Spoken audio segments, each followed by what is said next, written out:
You know, what's up sa inyo mga kamay? For today's vlog, syempre, sasamahan natin ang ating commander. Yan o. Oh, nakatambay na naman, no? Oh. Nagpapasama siya mga kamay. Punta kami ng bangko kasi meron siyang kukunin. Ano nangyari doon sa mo? Nagsara? Naging inactive. Naging inactive ang niya, yung account niya sa bangko. So, i-check niyo mga kamay kasi meron pa yung laman na 9 million. 9 million. May 900 pesos kasi sayang din naman. So, check lang natin. Sabi kasi sa kanyang customer service, i-check na lang daw muna sa pinakamalapit na bangko. So, yun ang natin. Inuutusan ako na i-transport siya papunta doon para maasikaso yung account niya para makuha niya kahit paano. So, hindi naman natin gawa ng ilang bigas din yun. May ilang kilong bigas. Simple, yung pagkain din namin. So, let's go. Tara. Habang Hindi pa. ko kasali doon. Ha? Hindi ako kasali doon. Libre ka lang sa transportation. Ito mag-tricycle na lang ako. Ay, yun lang. Yun lang. Bayaran mo na ako sa transportation. Gusto mo singilin din kita? Wag. Wag. Mas mahal ang bayad mo. Magmamabal. Pero wala talaga tayong panalo. Diyos ko po. Wala tayong lusot. Tara, tsaka yung mamay, yung inaantay ko, wala pa rin. Mamay, baka mamaya pa. Na-excite na ako dun eh. Mamay, gagamitin natin si Nami, ang e-bike. Ayaw mo na si Outlaws ni number 1 basher, gawa ng nabibigatan siya sa helmet. Gawa ng bawal kasi dito mamay yung walang helmet pag once na kahit na nandiyan sa labas. May fine, may penalty. Yung mamay, daming mangga na nalalaglag dito. Sayang lang. Ayan araw-araw yan. Tsaka pala ang baho ng amoy niyan pag once na nabubulok.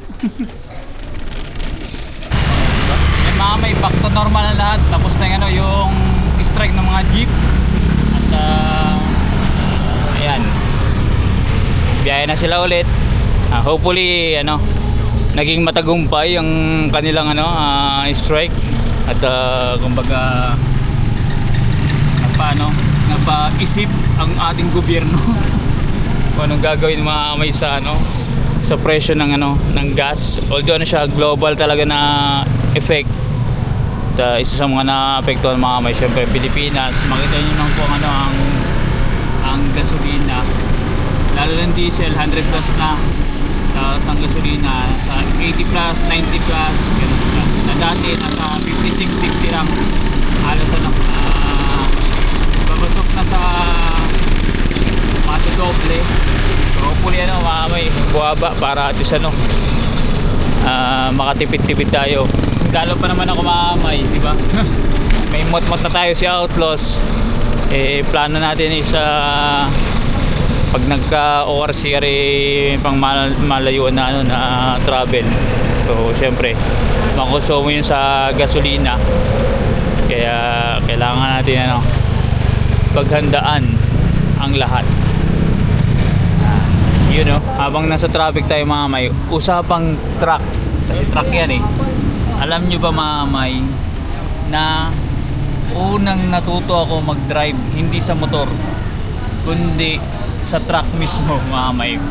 4 wheels nga lang na truck. Kasi di ba may 6 wheels, may forward, gano'n. Pero sa amin kasi 4 wheels na truck na ginagamit ng tatay ko sa pag-deliver ng mga appliances sa mga customer. So doon linoload at doon tayo natuto. May manual yun. Pawis steering. Kasi hindi siya power steering may matigas ang niya, steering wheel. Yung may naibaba na natin si number 1 basher. Dito sa PNB. Yan, diyan kasi ang niya may. At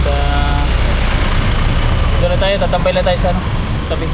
Kasi walang parkingan may. Ayan, walang parkingan. Yan, may pala, may flowers and coffee. Yan may. Siguro ko hindi ko napapansin ilang buwan na siguro yun nakabukas. Yun may, ito yung bentayan na may paa.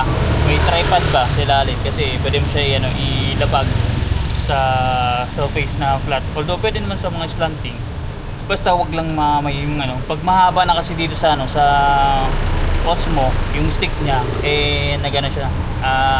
Gumagalaw mamaya, unstable. Pero pag ganito lang yun, yung length niya, kung matas ng konti, okay na okay siya.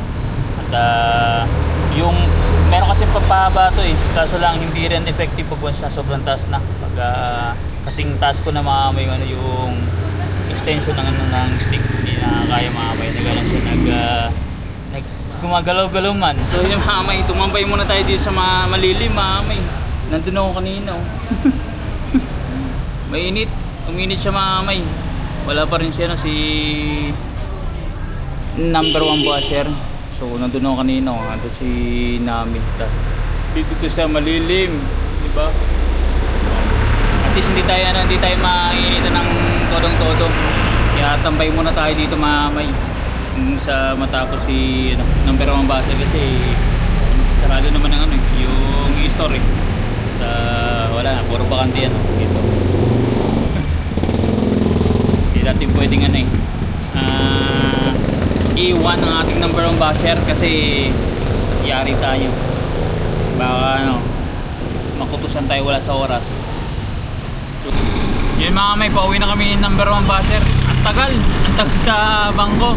Nakalimutan ko pala mga may, nakapagtrabaho din ako sa bangko. Hindi ko nasabi kay number 1 basher yung yung ang dami niyang pipilapan. Kasi siyempre dormant na, nabanggit ko na siya sa kanya dati na dormant na yung account. Kasi di ba tinanong 900,000 yun ang kukunin, kaya hindi niya pwedeng babayaan.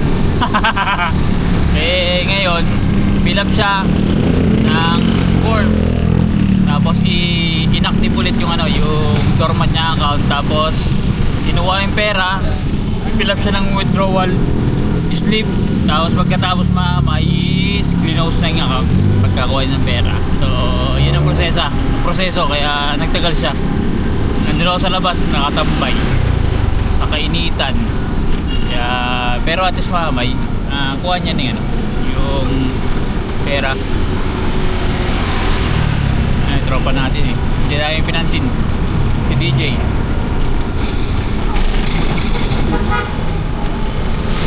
Mga may, nandito na kami sa bahay at merong regalo sa akin si number 1 basher. Nung tinanong ko mamay kung ano to, wala stick, ano pala.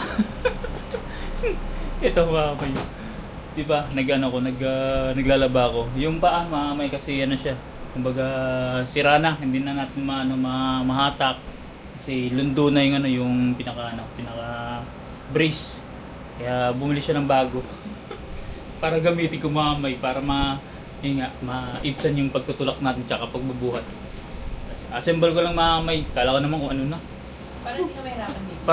Para daw hindi ako mahirapan kasi nahirapan ako sa paglalaba Pabira. Uy, Diyos ko po. Yun mamay ayan, assemble muna natin ng ating magiging, anong tawag nito? Maybe yung holder ng holder ng washing machine. Assemble muna natin. Holder. Holder. Patungan. Para mas maganda-ganda ko yun. Alin? Maganda ba? So yung mamay, ayan ang ginagawa natin Ayan, na-assemble ko na. Ang kasama ko si number 1 basher. So yan ang pinaka the best niya na regalo sa akin mamay. Holder ng washing machine. So para hindi ako mahirapan daw. Para ingatan mo yung washing machine. Para ingatan ko yung washing machine, hindi akong ingatan mo na may injury. Hindi pala yun baliktad. Ay nako. Yun may kasalukuyan na ini-screw na natin mga gulong. Kasama si number 1 basher. Hindi siya pwedeng pakita kasi baka may masagwa pag nakita nyo.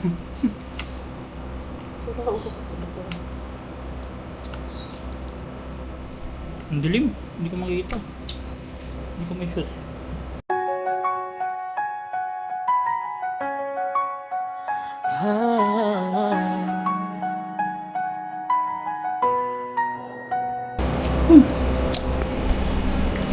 Ay nako. Kalahati pa lang tayo mga may, kulang pa ng dalawa. Nandyan lang sa tabi ninyo si, ano, si number 1 basher mga may. Nagano din siya. Nag-i-screw din siya ng mga paa. Tsaka, hindi ko alam ang tawag ito. Basta, holder ko yata yan. 4 na gulong, tapos may ano pa sa ano. Parang padding ng holder yun.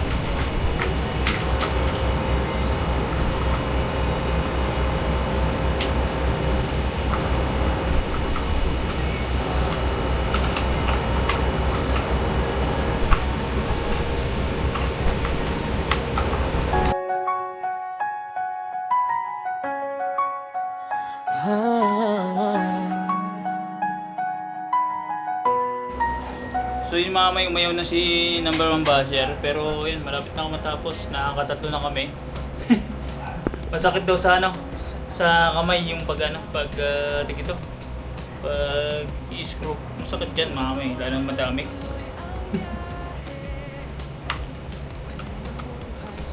Kita yung mga may.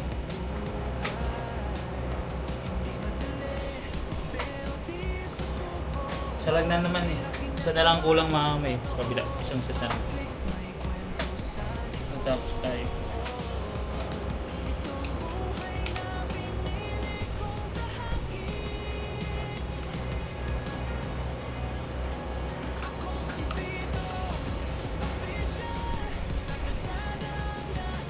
Kaya nga, ayawan na.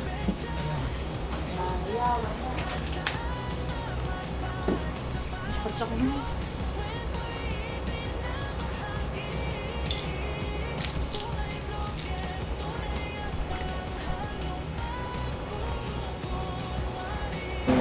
Yan mga may, masakit din pala sa likod.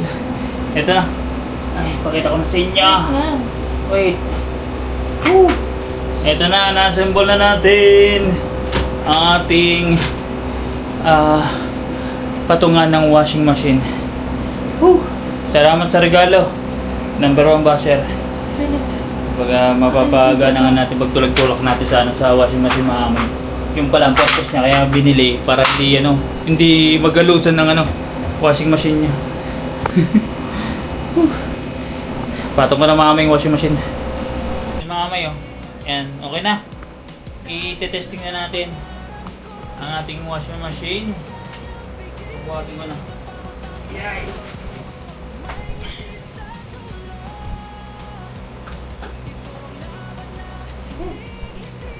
Yan. Oh, di ba ko? Saktong-sakto. Tapos ngayon, syempre, nakalock siya. I-release natin ng lock para tingnan natin kung ano. Okay na. Oh, hindi ako mahirapan. Oh. May. Tsaka may ano siya. 2 bars na yung holder, yung pinakabakal. Kasi ito kasi mga may single. Yan na. Number 1 basher. Ito mga may. Nag-iisa lang. Ito kasi nabili ni number 1 basher, dalawa. Yung brace. Kaya, siyempre, baka matagal lang nito. Yung short life. Iangat mo nga konti. Ha? Iangat mo nga konti. Palikod. Palikod? Palikod? Wala na. Basta yan. Hindi. Konti na. Bobo. Oh. Ay. Kasi, angat. Wala. Kumain ka na, baby. Sarap pa konti. Yeah. Yun daw. Wala naman akong ginawa. Yan. Isa pa.